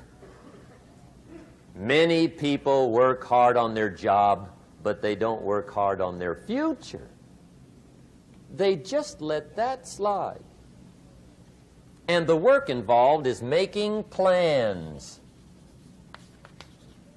I know most people don't. I understand that, but don't let that be you. Guy says, well, yeah, you work where I work, but the time you struggle home, it's late. You've got to eat a bite of supper, watch a little TV, get to bed. You can't sit up half the night. Plan, plan, plan. And the guy's behind. Good worker, hard worker, sincere. But you've got to be better than sincere, working hard. You've got to be better than a good worker. You've got to be a good planner. Somebody once wisely said, the people who fail to plan are planning to fail. Well said. So work on your goals. Here's step 2.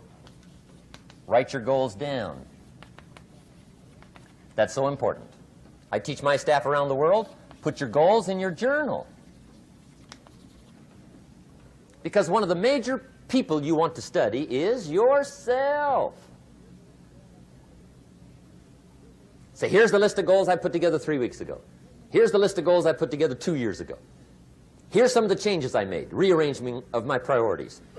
I scratched these off. I put these on. I've gotten these. Study your accomplishments. Study what your desires are. Put them on paper. Write them down. Here's another reason for writing your goals down. It shows you're serious about doing better. And to do better, you got to get serious. You don't have to be grim, but you must be serious. Everybody hopes things will get better. Everybody hopes. Poor people hope. That ought to tell you something. It means the future does not get better by hope. It gets better by plan. I used to have the affliction called passive hope. It's an affliction. It's bad. Probably what's even worse than that is happy hope. Now that is really bad. That's bad. Happy hope. The guy's 50 and he's broke and he's still smiling. See, that's not good. So get serious about your goals. Put them on paper. Write them down. There's all kinds. His goals, her goals, their goals. Business goals, financial independence goals, family goals. I mean, there's so many things to work on this that if you don't get busy and work on it, sure enough, the time will pass. And sure enough, 5 years from now, you'll wind up where you don't want to be, wearing what you don't want to wear, driving what you don't want to drive, being what you don't want to be. Now's the time to fix it. Now, here's the third step to your goals. Check the size of your goals and the kinds of goals. How big they are, what kind they are, affects you. And here's one of the important phrases of the evening. Your goals are affecting you, whatever they are. Your goals affect your handshake. Your goals affect your attitude, personality. Your goals affect the way you walk, the way you talk, the way you dress. All day long, we're being affected by our goals. Now, some people have goals, but they have such lousy goals. The effect is bad. I asked a guy one time, what are your goals for this month? The guy said, look, if I could just scrape up enough money to pay these lousy bills. That was his goal. I'm not saying it isn't a goal. It's a goal, but it's such a lousy goal, the effect is bad. You don't jump out of bed on Monday morning and say, oh boy, another chance to go out and scrape up the money to pay my lousy bills. See, you don't do that. Usually you say, oh, not another Monday.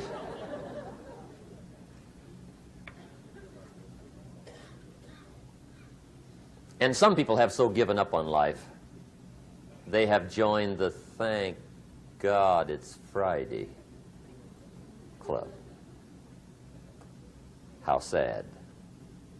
Surely those are the same people, when life is over for them, will say, thank God it's over. Let me give you a Bible philosophy that teaches how to get whatever you want. That's the title of the next set of notes. How to get whatever you want. From the Bible. Now again, I'm an amateur when it comes to the Bible. I'm not a pro. But this I can quote, and I think that'll be sufficient. How to get whatever you want. Here's what it says if you're ready. It says, ask,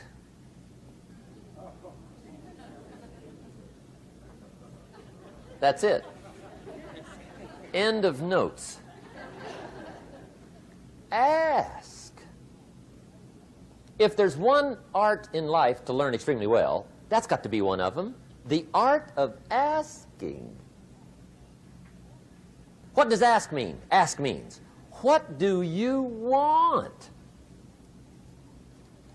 And the formula is staggering. It says ask and what? A guy ought to look into that.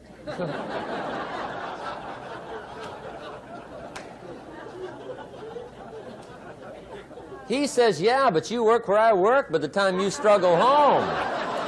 It's late. You've got to eat a bite of supper, watch a little TV, get to bed. You can't sit up half the night, ask. And the guys See, you've got to be better than a good worker. You've got to be a good asker. Now, let me give you 3 key points on asking and receiving. This can do it. Number 1, asking is the beginning of receiving. Asking starts a unique process, mental and emotional. I don't even know how it works. All I know is it works. It's like pushing a button and all this machinery starts working. I don't know how. It just works. There's a lot of things you don't need to know how. Just work them. Some people are always studying the roots. Others are picking the fruit. I mean, it depends on what end of it you want in on. Asking is the beginning of receiving, so start the process. Here's number 2. Receiving is not the problem. Receiving is automatic. Now, if that's true, receiving is not the problem, what's the problem? Failure to ask might be one of your major problems. I don't know. Check it out. The guy says, oh, now I see it. I got up last year and hit it every day, but there's not a scrap of paper with my goals on it. Good worker, poor asker. So you've got to change that. Here's number 3. Receiving is like the ocean. There's plenty, especially in California. It's like an ocean here.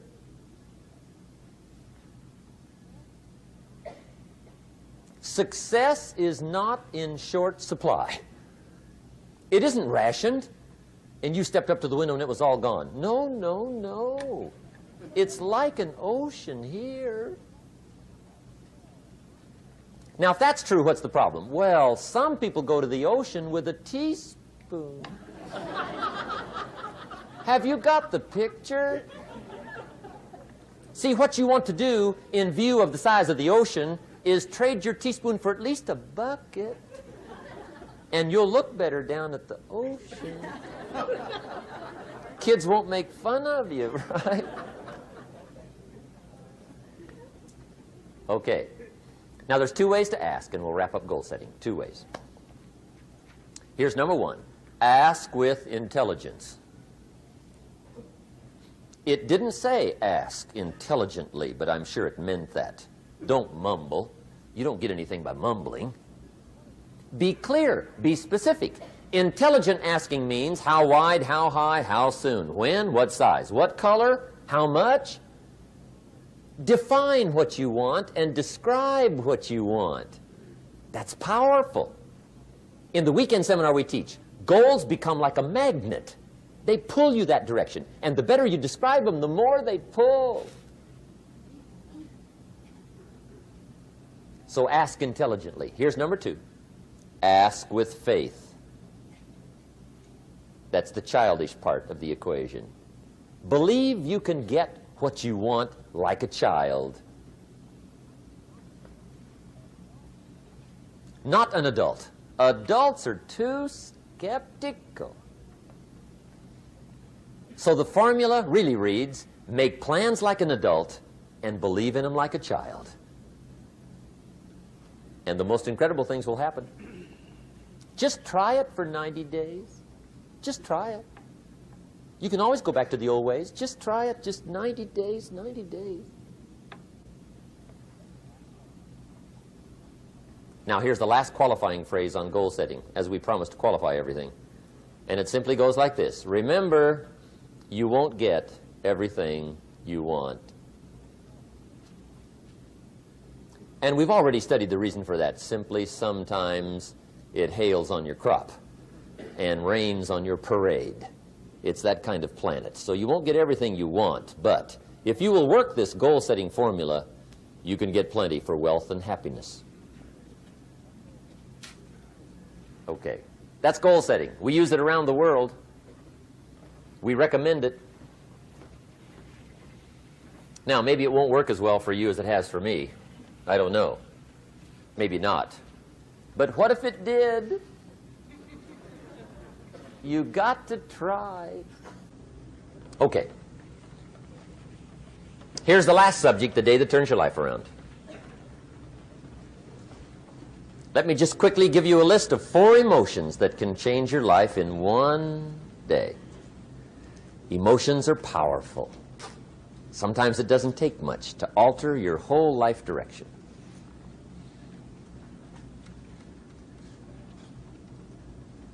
Okay, here they are. Number 1, disgust. Powerful emotion. Disgust says, I have had it. See, that could be the day. The day you can say, I've had it.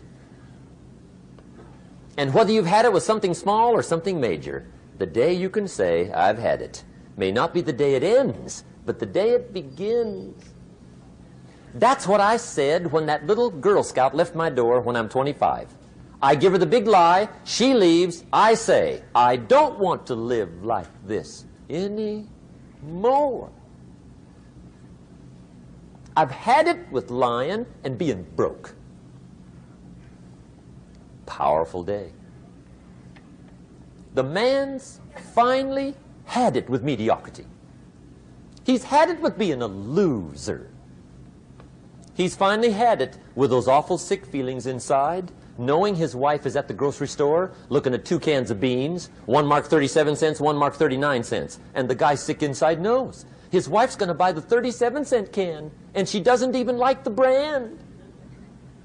Do you know why she's going to buy the 37-cent can? To save 2 cents. The guy sick inside finally says, I've had it. Being on my knees in the dust looking for pennies, we're not living like this anymore.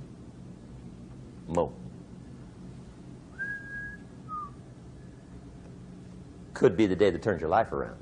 The day you can say, I've had it. He walks into his closet and rips everything in it to shreds and says, I've worn this embarrassing stuff for the last time.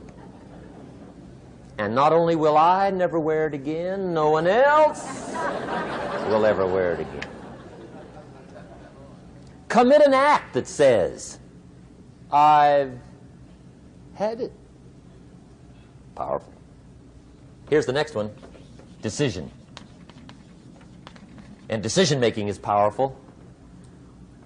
And it's emotional. That's those knots in the pit of your stomach, right? Waking up in the middle of the night in a cold sweat, trying to decide. We sometimes call it inner civil war. What shall I do? Well, for progress, you must decide. The best advice I can give you came from a wealthy friend of mine who said, if it's easy, do it easy. If it's hard, do it hard. Just get it done.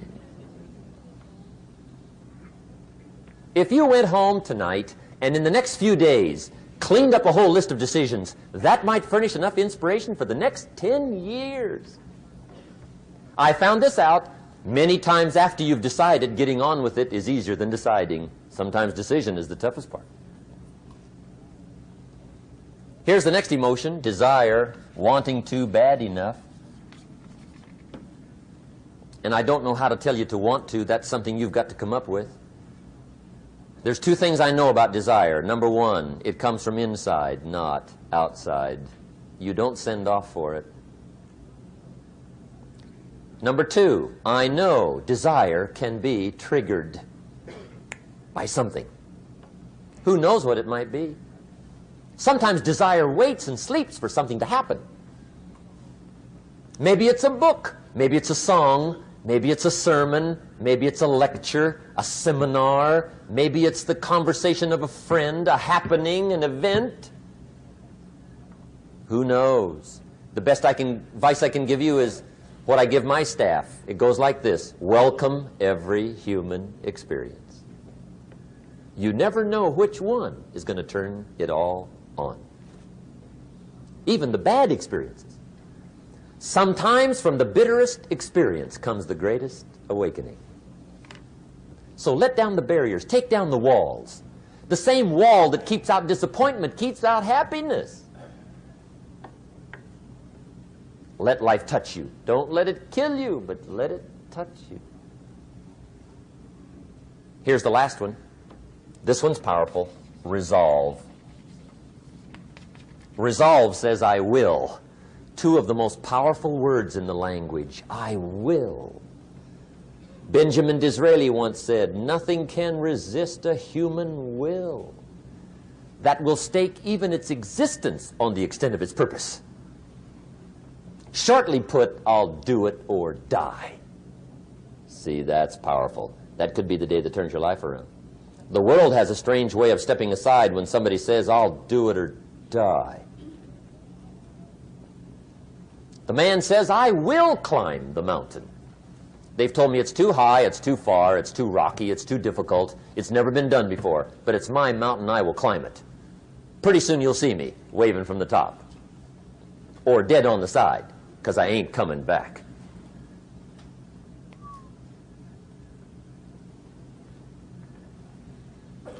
The best definition I ever got from the word resolve came from a little junior high girl in Foster City, California, up north. I'm talking to the junior high kids one day. I love to ask kids definitions. They come up with beauties. I got to the word resolve and I asked, who can tell me what resolve means? And I got several hands, and they were all pretty good, but the last one was the best. Little girl, about 3 rows back, held up her hand. She said, Mr. Rohn, I think I know what resolve means. I said, darling, what do you think it means? She said, I think it means promising yourself you will never give up. I said, that's it. Webster, stand aside. That is the definition. Promise yourself you will never give up. I asked the kids, how long should a baby try to learn how to walk? How long? How long would you give your average baby before you shut him off? How long? See, any mother in the world would say, you're crazy. My baby's going to keep trying until it learns how to walk. What a magic formula. Now let me show you what triggers all emotions into activity that brings results. And results is the name of the game. Here it is. Action. Finally, you must do something about how you feel. Jesus, the master teacher, said, don't just be listeners, be doers. The world admires the doers. Whatever it takes to get you to try harder, read more, set your goals, and go for it. Here's the next attitude disease. Overcaution. Some people never will have much. They're too cautious. Now, you can also be too reckless, but you can also be too cautious. This is called the timid approach to life. And my caution was always the risk. Risk used to drive me right up the wall. I used to say, what if this happens? It's called the language of the poor. What if this happens? And on top of that, if this was to happen, look at the fix I'd be in. I better not try. I could always ace myself out. Then I'll tell you what changed my whole life when I finally discovered it's all risky. The minute you were born, it got risky.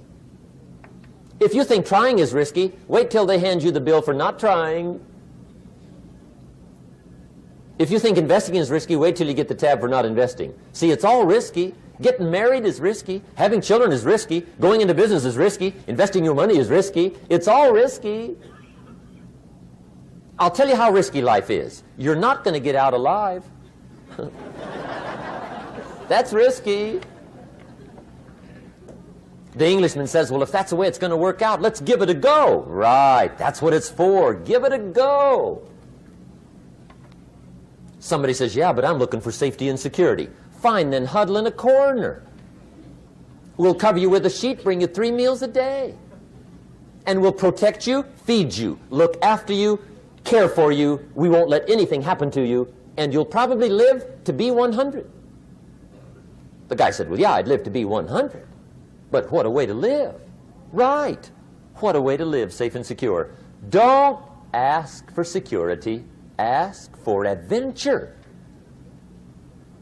Better to live 30 years full of adventure than 100 years safe in the corner.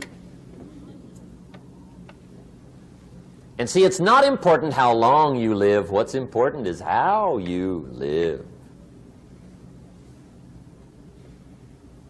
Here's the next attitude disease. We're almost through with this motley list. In fact, we're almost through. Hang on. The next one is pessimism. Pessimism, the deadly disease of always looking on the bad side, the problem side, the difficult side, checking all the reasons why it can't be done. The poor pessimist leads an ugly life. He doesn't try to figure out what's right. He tries to figure out what's wrong.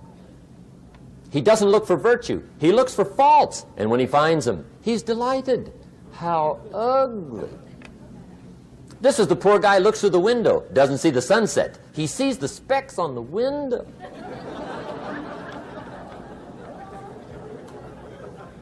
And this is the poor guy, right, who rushes up, takes such leave of his senses. This guy rushes up and he says, I've got 5 good reasons why it won't work. He's so dumb he doesn't know. All he needs 1. He's got 5.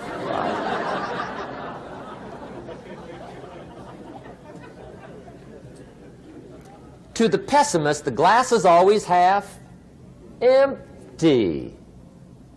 To the optimist, the glass is half full.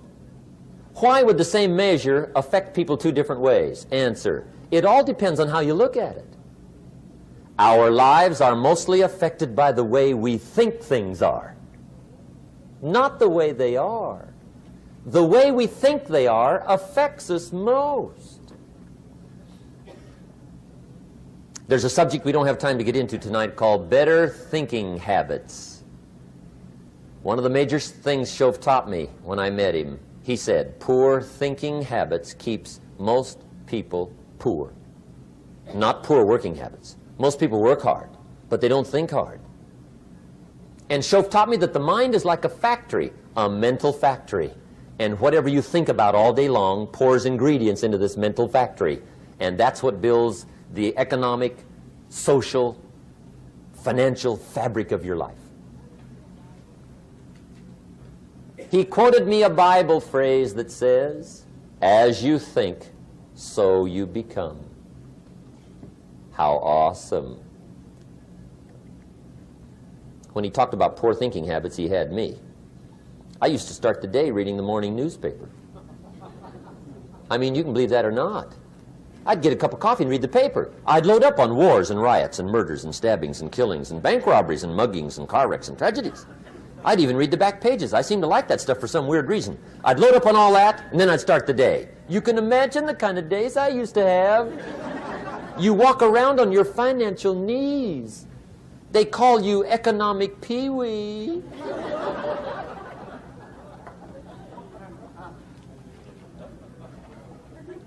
The guy says, I want to be a great leader. Wonderful. The first thing we do is follow him to his house. When we get there, we walk in and check his library, number 1. Somebody says, well, why check his library? The reason is because what a man reads pours massive ingredients into his mental factory, and the fabric of his life is built from those ingredients. You would not believe what some people have got in their house to read. You would not believe. One of the best dressed up words I know for a lot of it is trash. Can you imagine dumping a barrel of trash into this mental factory every day and coming out with a rich, dynamic, positive life? It can't be done. You might as well try making a cake with cement. The kids back in Danbury, Connecticut, high school, they're asking me questions one day. I'm talking to the kids. Kids got good questions these days.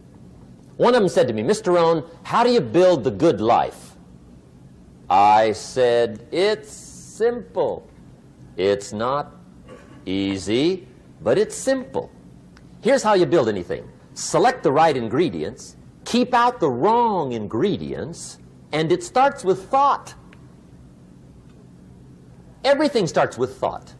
So you must be wise and careful what you think about, because that starts everything. You got to be wise and careful. I asked the kids, what would happen if somebody dropped sugar in my coffee? They said, well, you'd be okay. I said, what if somebody dropped strychnine in my coffee? They said, well, you'd be dead. I said, correct. Lesson 1. Life is both sugar and strychnine.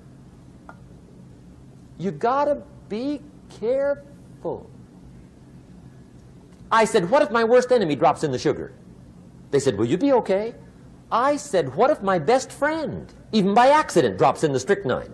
They said, well, you'd be dead. I said, correct. Lesson 2, watch your coffee.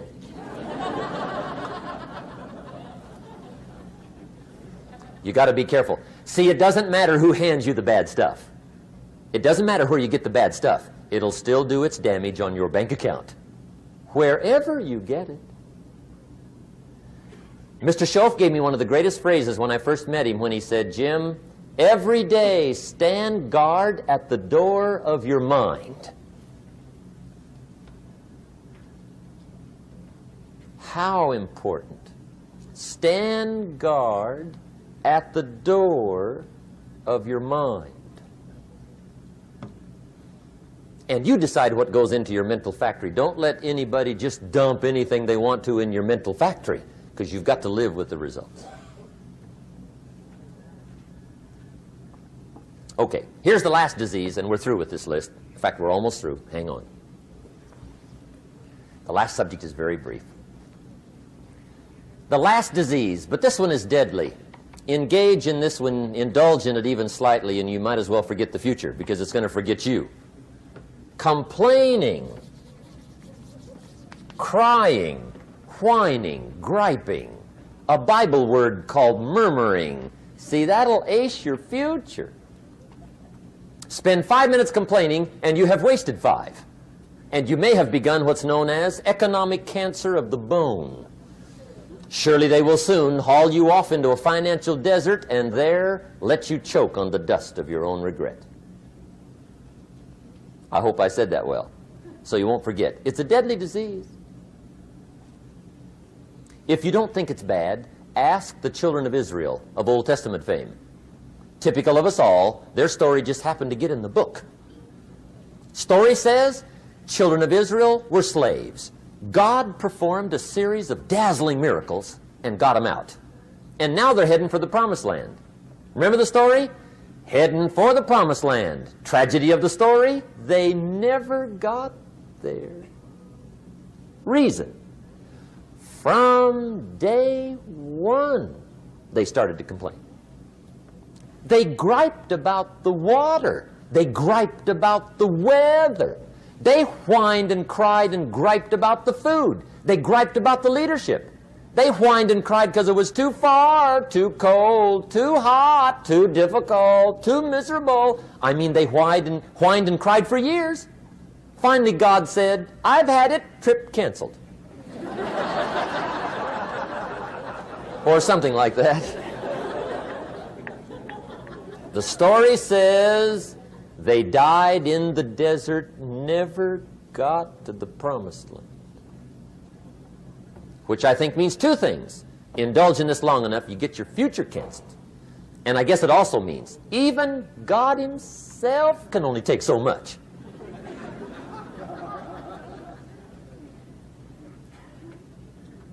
Okay.